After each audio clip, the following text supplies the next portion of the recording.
सत्संगत जी, प्यार से कहना दान लंकार जी। सत्संग में सभी ने जो हृदय के भाव हरिक संत के श्रवण किए, वो भाव यही कि ये इंसान को जागाने की आवाज थी ये कि हर कोई इस संसार में जहाँ ये जन्म लेता है और एक दिन इस संसार से रुखसत भी होना है, तो ये जीवन जो है इसको कैसे जीना है। अपने सारे कामकाज, कर्तव्य, रिस्पॉन्सिबिलिटीज को निभाना तो है ही, पर सबसे पहले अपने आप को इस परमात्मा से एक करना है।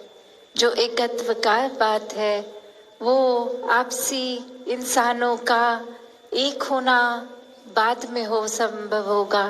पहले अपने आप को इस परमात्मा से एक कर लें और फिर ये परमात्मा जो हर एक में है, फिर ये एक कॉमन फैक्टर जब इस परमात्मा से एक हो गए, इसको जीवन में बसा लिया, हर पल इसके एहसास में रहे, तो हर एक में इसका निवास, हर जगह इसका निवास, और फिर ये एकत्व पूरे ब्रह्मांड से ये स्थापित हो जाना बहुत ही स्वाभाविक हो जाता है।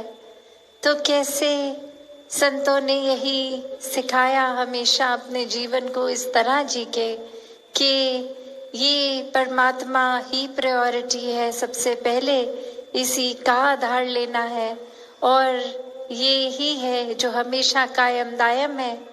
तो अपने मन को भी स्थिर रखना, जीवन को सहज करना है अगर, तो हम ये इंसानों से उम्मीदें लगाएंगे या परिस्थिति के ऊपर अपने आप को डिपेंडेंट रखेंगे कि जब कुछ ठीक होगा तो चैन मिलेगा, जब वो इंसान हमारे जीवन में आएगा तो हमें चैन मिलेगा। नहीं, ये तो परमात्मा ने अपना अस्तित्व इस तरह रखा है कि ये हर जगह स्थिरता से है, ये हर जगह कायम दायम है।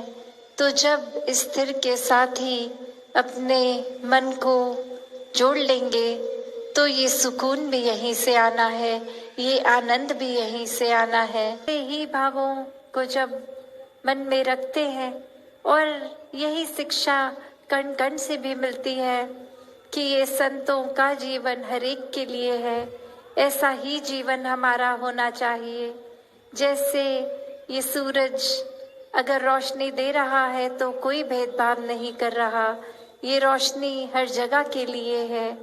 वो हम पे है कि हम आंख बंद करें या कोई चीज से वो रोशनी को ब्लॉक कर दें तो वो हम तक नहीं पहुंचेगी। पर इसका मतलब ये नहीं कि सूरज अपना काम नहीं कर रहा। ये भेदभाव नदियां या प्रकृति की कोई भी ऐसी चीज नहीं करती कि हम समाज के किसी एक वर्ग के लिए ही हैं, दूसरे वर्ग के लिए नहीं है।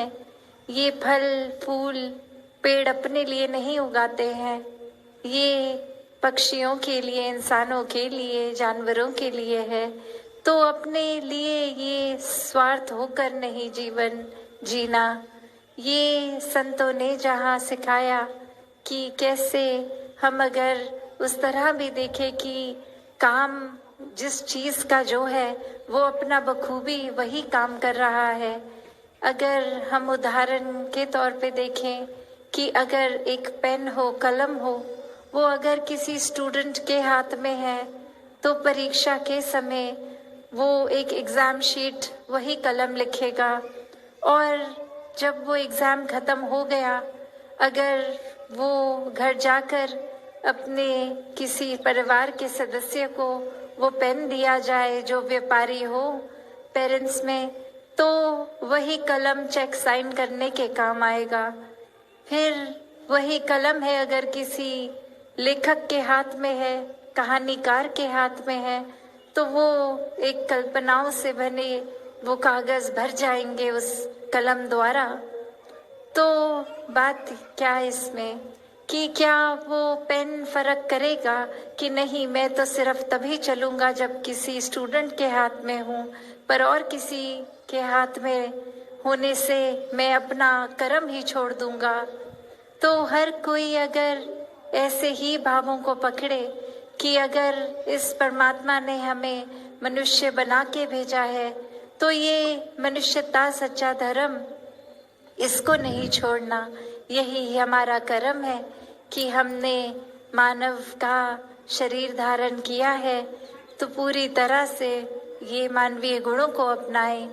ये फिर कोई हमारे साथ ठीक नहीं है, किसी का व्यवहार ठीक नहीं है, कोई परिस्थिति ठीक नहीं है, उसके ऊपर डिपेंड करके हमने अपने व्यवहार में ये तोड़ बदल नहीं करनी। हम अगर प्यार है तो ही प्यार करेंगे, वरना तो वो दिखावा होगा कि अगर ये लेन देन का सौदा है कि कोई मेरे साथ ठीक है तो मैं भी उस इंसान के साथ ठीक हूँ, कोई अगर मेरे साथ ठीक नहीं है तो मैं उसके साथ ठीक नहीं हूँ।